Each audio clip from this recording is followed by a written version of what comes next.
Olá, meus irmãos. A paz do Mestre Jesus esteja com todos vocês. Que Deus abençoe quem me ouve. E que o Senhor possa vir falar conosco sempre por intermédio da sua santa palavra. O texto hoje para nossa breve reflexão ele encontra-se no Evangelho de Marcos, capítulo 15. Quero ler com vocês a partir do verso 42, que diz assim: Tudo isso aconteceu na sexta-feira, o dia da preparação, antes do sábado. Ao entardecer, José de Arimateia foi corajosamente a Pilatos e pediu o corpo de Jesus. José era um membro respeitado do conselho dos líderes do povo e esperava a chegada do reino de Deus. Surpreso com o fato de Jesus já estar morto, Pilatos chamou o oficial romano e perguntou se fazia muito tempo que ele havia morrido. O oficial confirmou que Jesus estava morto e Pilatos disse a José que podia levar o corpo. José comprou um lençol de linho, desceu o corpo de Jesus da cruz, envolveu-o num lençol e colocou-o num túmulo escavado na rocha. Então rolou uma grande pedra na entrada do túmulo. Maria Madalena e Maria, mãe de José, viram onde o corpo de Jesus havia sido sepultado. Glória a Deus. Eu gosto bastante, meus irmãos, dessa parte. Essa parte é logo após a morte, a crucificação do Mestre. E ela traz algumas informações valiosíssimas daquilo que o Senhor pede para nós com referência à sua morte, com referência a tudo que diz respeito à morte e à ressurreição, a nossa antiga vida e a nossa nova vida, a tudo aquilo que Ele nos prometeu. Porque mais aqui, principalmente nesse ponto que eu li para vocês, justamente está se cumprindo várias profecias, como por exemplo o corpo do Senhor Jesus. O corpo do Senhor Jesus não houve decomposição. Nós podemos ver que em João capítulo 11, o corpo de Lázaro, depois de 4 dias, ele já cheirava mal. Mas o corpo do Senhor Jesus não, porque José de Arimateia cuidou como um rei mesmo, vamos dizer, que ele merecia, porque José de Arimateia, como a palavra fala, ele era um membro do Sinédrio. Mas vamos lá para as aplicações pertinentes e para aquilo que Deus quer falar conosco hoje. Diz assim, tudo isso aconteceu na sexta-feira, o dia da preparação, antes do sábado. Irmãos, sempre existe uma preparação, sempre existe uma preparação. Aqui preparação normalmente se refere ao Shabá. E domingo era a Páscoa, que era o Peshá, a passagem, comemorava justamente a passagem do povo israelita, da libertação dos israelitas do Egito, chegando até a terra prometida. Foi quando eles foram libertos. Mas a sexta-feira, toda sexta-feira, havia uma preparação para o Shabá. O Shabá era conhecido como o dia do Senhor para os judeus. E todos nós passamos por isso. Preparação, o sábado é o descanso e o domingo ali a passagem, a nova vida, aquilo que diz respeito. E o que eu quero dizer? Que Deus, Ele programou exatamente o dia. Jesus sabia exatamente o dia em que seria entregue. A palavra fala que ele passou, assim, que ele exerceu 3, 4 anos de ministério. Então, provavelmente, ele deve ter vivido 3, 4 Páscoas. Ele sabia, justamente, ele conviveu, ele era judeu, sabia exatamente o que estava acontecendo.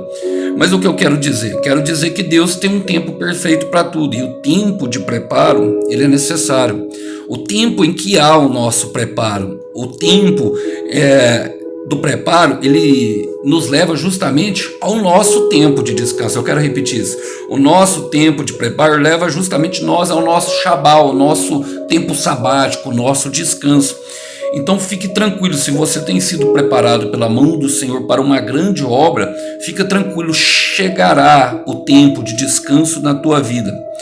Começa falando assim, ao entardecer, José de Arimateia foi corajosamente a Pilatos e pediu o corpo. Eu gosto dessa expressão, foi corajosamente. Josué capítulo 1, versículo 9, não te ordenei eu que seja forte e corajoso? Serei contigo aonde tu fores e aonde tu pores os teus pés. Irmãos, por que corajosamente? E eu quero dizer justamente isso na questão do tempo.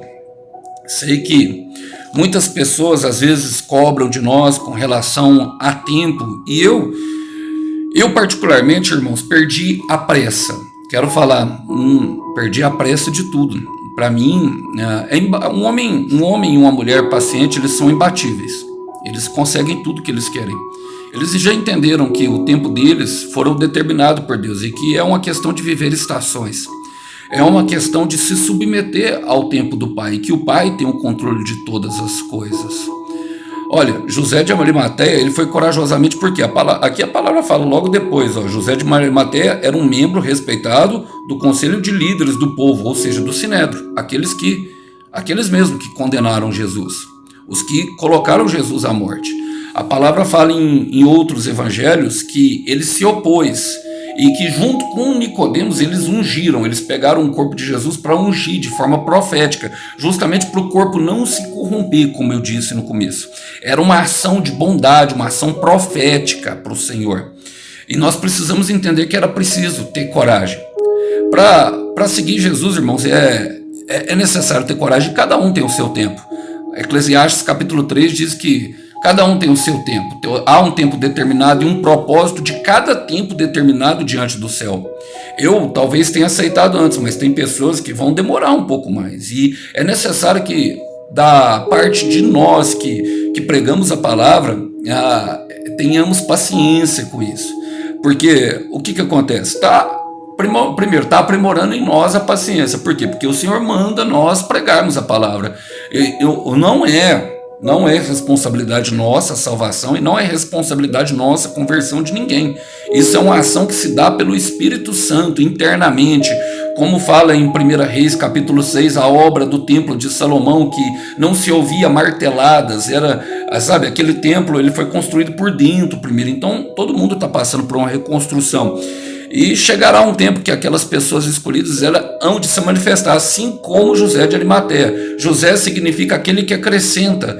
E chegará um tempo que o Senhor acrescentará coragem, que o Senhor acrescentará sabedoria, que o Senhor acrescentará amor pela própria pessoa do Senhor Jesus. A palavra fala que ele esperava a chegada do reino de Deus, e a chegada já tinha acontecido. O Marcos 1, versículo 29, se eu não me engano, o Senhor Jesus fala assim, arrependei-vos, pois o reino de Deus é chegado. Arrependei-vos e crede nas boas novas. E as boas novas as promessas de Deus, fala da chegada do reino de Deus. E ali só estava se cumprindo mais uma etapa. Logicamente, nós viveremos no descanso eterno, como nós partimos daqui para lá. A palavra continua falando, surpreso com o fato de Jesus já estar morto, Pilatos chamou o oficial romano e perguntou se fazia muito tempo que ele havia morrido. Olha, fica evidente que Pilatos ficou marcado com tudo que ele viveu, porque ele não achou culpa. Ele não achou, e mesmo assim ele participou ativamente da morte do Senhor Jesus. Ele tentou soltar o Senhor Jesus 3 vezes, mas ele foi o homem que lavou as mãos. É duro quando nós vemos alguém que pode fazer algo por nós e não fez. Por quê? Porque tem um propósito em Deus, tem um propósito de confiança. Ele ficou surpreso porque talvez ele pensou que Deus pudesse mandar os seus anjos ou seus raios e trovões, porque ele ficou muito assustado e temeroso, diz a palavra. E olha, ele chamou para confirmar que Jesus estava morto. E Pilatos disse a José que poderia levar. Tudo aquilo estava colaborando para que os planos de Deus se cumprissem. Eu quero repetir, meu irmão, tudo que está acontecendo na tua vida, todas as pessoas que lhe negaram favor, todas as pessoas que podiam ajudar e não ajudou, está colaborando para aquilo que Deus lhe prometeu. Toda a dor do processo, toda a dor de rejeição, toda a dor de abandono, ela está te servindo justamente para te levar ao propósito que Deus tem para você. Romanos 8, versículo 28. E eu sei que às vezes os irmãos não gostam, porque esse versículo ele dói, justamente quando passamos por período de dor. Mas é bom falar que todas as coisas cooperam para o bem daqueles que amam a Deus segundo o teu propósito. É importante saber dessas coisas, é importante perceber isso, é importante receber força e ânimo dessas palavras, porque muitas vezes quando eu estava no meu processo, vi pessoas que poderiam me ajudar virando as costas para mim, vi pessoas que eu esperava um pouco mais de amor me apunhalando pelas costas, vi pessoas a qual eu confiava muito que não entendiam pelo que eu estava passando. Muitas pessoas não entendem o nosso coração. E você está passando por esse deserto, nós estamos passando por esse deserto com um propósito. cumprir o plano de Deus. E tudo isso que está acontecendo é justamente por isso. Fala, ó, José comprou um lençol de linho e desceu o corpo da cruz. Eu gosto dessa parte, desceu o corpo da cruz. O lençol era de pano fino, a palavra fala em João, se eu não me engano. E ele tem uma tipologia bastante bacana, porque o lençol fala justamente de uma proteção ao corpo, de algo, sabe, de ser envolto em realeza. Aquele túmulo era da família de José de Arimateia e ele era muito rico mesmo. Olha, eu quero falar para vocês agora sobre a cruz, porque além de ser envolto fala de um cuidado para o corpo se recuperar. Eles passaram ali, a palavra fala no livro de João, nessa mesma passagem, que junto com ele Nicodemos comprou 35 litros, o equivalente a 35 litros de mirra, que era justamente para o corpo não se decompor, e a proteção do lençol. Deus vai fazer você passar pelo processo que você de forma que você se machuque o menos possível, e mesmo que você se machuque, ele vai cuidar das suas feridas. Assim diz o Senhor: eu firo, mas eu também cuido das feridas, porque são as feridas que falam com as outras pessoas, são as marcas que nós superamos, as nossas cicatrizes, assim como o Senhor Jesus mostrou para Tomé, que mostra a nossa força, que mostra a superação, que mostra que você foi para a guerra, que nós fomos para a guerra e voltamos. Eu quero repetir isso. Haverá guerra. Haverá guerra, haverá luta, haverá traição, haverá morte, haverá sangue, haverá abandono, haverá rejeição. Mas haverá cuidado de Deus também. Haverá cuidado. Haverá o óleo da unção, capacitando. O óleo fala de capacitação do Pai. Haverá cuidado, haverá envolto. A palavra fala justamente isso, sabe? E a cruz, ela não é eterna. A cruz, ela não é eterna. Desceu da cruz. Chegará um tempo em que você descerá da cruz, em que a cruz, sabe, chegará um momento de descanso, chegará um tempo em que o período de carregar a cruz cessa. A cruz não é eterna, mas a cruz, ela é um ponto de equilíbrio para nós. Ela é aquilo que mostra a nossa renúncia para o Pai, que mostra justamente para Ele que nós estamos aqui justamente para fazer a vontade dEle. Às vezes será necessário perder para ganhar. Às vezes será necessário cair para se levantar. Eu quero repetir isso. Às vezes será necessário perder para ganhar. Às vezes será necessário carregar uma cruz para vencer. Às vezes será necessário cair com essa cruz para se levantar. Mas em tudo Deus tem feito mais forte. O ponto de renúncia, a renúncia que nós temos diante de Deus, que nos faz mais forte. E fala assim, ó: e colocou num túmulo escavado na rocha. Eu gosto justamente dessa parte do túmulo escavado na rocha. Remete a um versículo que eu gosto muito. Olha, Moisés em Êxodo capítulo 33, conta uma passagem dele, que ele intercedeu pelo povo de Jerusalém. Ele falou para Deus, falou assim, ó: se tu não fores conosco, eu também não vou. Porque Deus tinha falado que o povo estava obstinado e rebelde. E é justamente isso que fala a fenda na rocha, porque o povo, nós somos obstinados, nós pecamos. E quem já reconheceu Jesus como Salvador sabe o tanto que nós precisamos dele. Mas Moisés era o único que entendia aquele período de deserto e brigava pelo povo, mas Deus falou, ó, agora você vem comigo, eu vou matar esse povo todo. Aí Deus fala assim, ó: se você não for conosco, nós nem vamos sair desse lugar, se a tua presença não for conosco. Aí depois de um tempo o Senhor respondeu a Moisés. No versículo 17 ele falou assim, ó: certamente farei o que me pede, pois me agrado de você. Por que ele se agradou? Porque Moisés não se importava somente com ele, ele se importava com o povo também. Mesmo um povo rebelde, obstinado em pecado, mesmo um povo que dava trabalho para Moisés. Ele subiu uma vez num monte, desceu, aí chegou lá, o povo tinha materializado a fé. Façamos deuses que façam a nossa vontade. Pegaram todo o ouro e transformaram num bezerro de ouro, mas mesmo assim Moisés estava do lado do povo intercedendo. E olha, Moisés diz: então peço que me mostre a tua presença gloriosa. E o Senhor respondeu, Êxodo 39:19: farei passar diante de você toda a minha bondade e anunciarei diante de você o meu nome, Javé. pois terei misericórdia de quem eu quiser e mostrarei compaixão a quem eu quiser, mas você não poderá olhar diretamente para a minha face, pois ninguém poderá me ver e continuar vivo. O Senhor disse ainda: fique nessa rocha perto de mim. Quando minha presença passar, eu o colocarei numa abertura na rocha, na fenda da rocha. O mesmo acontece com Jeremias 33, do versículo 4 ao 9, quando ele pega um cinto velho. Deus manda ele comprar um cinto velho e colocar na fenda da rocha. Colocar na fenda da rocha, meu irmão, significa justamente colocar o nosso problema, sabe? Colocar aquilo que nos mata, colocar a morte, colocar aquilo que tem trazido morte ao nosso coração. Coloque na fenda da rocha o cinto. O cinto representa também a verdade em Efésios 6,14. Olha, é o cinturão da verdade. Qual que é a verdade? O que tem nos matado? Nós colocamos na fenda da rocha. Jesus ficou lá 3 dias, a palavra fala. Bom, a palavra não fala que foi os 3 dias, não se sabe exatamente quando ele saiu. Não tem essa informação. Mas é necessário saber que aquilo ali ficou como um monumento de Deus, de que ele cumpre todas as promessas e ele é capaz de transformar tudo que é em morte em nós em vida. Olha, e muitas vezes isso vai acontecer, porque continuou falando assim: então rolou uma grande pedra na entrada do túmulo. E eu gosto demais dessa parte, meu irmão. Eu gosto dessa parte, sabe? Por quê? Porque muitas vezes o Senhor vai fazer assim no nosso processo. Vai ficar lá até a gente morrer, irmão. Vai colocar a pedra.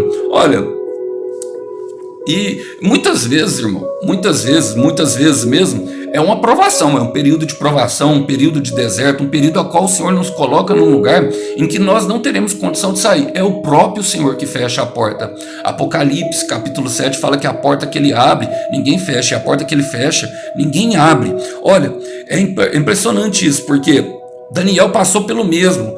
Quando articularam ali maldade contra Daniel, impedindo ele de orar, porque aquelas pessoas invejaram os outros que era igual a ele, que eram conselheiros igual a ele, invejaram, fizeram o rei assinar um decreto que não poderia orar a outra divindade que senão o rei. Daniel, sabendo disso, se levantou, foi ao quarto e fazia o mesmo que fazia toda vez, orou a Deus. E em Daniel capítulo 6, no versículo exatamente, olha só para vocês verem. Exatamente 17 fala assim: então trouxeram uma pedra e colocaram sobre a abertura da cova. O rei selou a pedra com seu anel e com os anéis de seus nobres. Anel fala de autoridade. E é justamente isso. Quando Deus colocou Jesus lá dentro, está falando de um selo eterno, de que todos os nossos pecados, todas as nossas enfermidades, toda a nossa culpa foi levada sobre Jesus Cristo de Nazaré. Assim como Daniel tinha culpa, teoricamente por causa daquela lei armada contra ele, porque ele orou e foi contra a lei, contra o decreto que o rei tinha estabelecido naquele momento, mas que ele não trairia o seu Deus e continua orando, foi colocado numa cova com os leões. Eu quero dizer, meu irmão, às vezes Deus nos coloca na cova com os leões. E o leão tem 2 tipologias, o leão da tribo de Judá e o leão de 1 Pedro 5, versículo 7, que fala que o diabo anda ao nosso derredor como um leão, procurando a quem possa tragar. Mas eu quero declarar vida sobre a sua vida. Eu quero declarar que é o leão da tribo de Judá que vai prevalecer. Sabe, que o Espírito vai vencer a carne, que a fé vai vencer o medo e que a esperança vai vencer o desespero. Meu irmão, você vai aprender, nós vamos aprender a alimentar tudo isso dentro de nós para que nós possamos viver as promessas de Deus. Eu amo isso, porque quero terminar, porque fala no final: Maria Madalena, Maria, mãe de José, viram onde o corpo de Jesus tinha sido sepultado. E eram as mesmas que estavam lá em Mateus 28, que chegaram e viram um anjo dizendo: ele ressuscitou, venham e vejam, porque buscai dentre os mortos aquele que vive, ele ressuscitou. Eu não sei qual parte da tua vida, meu irmão, eu não sei qual parte da tua vida, minha irmã, que precisa de ressurreição. Eu não sei qual parte que você tem lutado com as suas próprias mãos e não tem conseguido. Coloque na fenda da rocha e coloque uma rocha na porta, só saia de lá, sabe, depois de orar a Deus, mesmo com todos os leões lá dentro querendo te tragar.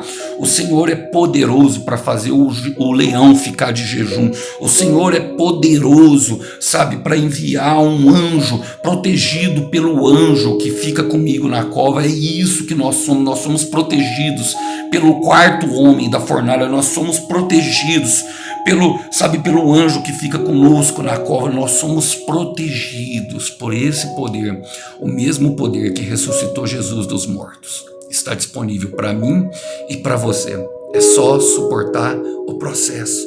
Aguenta, acalma. Eu sei que está dolorido, eu sei que dói às vezes, eu sei que às vezes dá vontade de sair, de gritar, mas fica até o final. Fica até o final, porque o Cordeiro tem recompensa para o teu sacrifício. Ressuscitou. Fiquem todos os irmãos com a paz do Mestre. Até uma próxima mensagem. Tchau, tchau.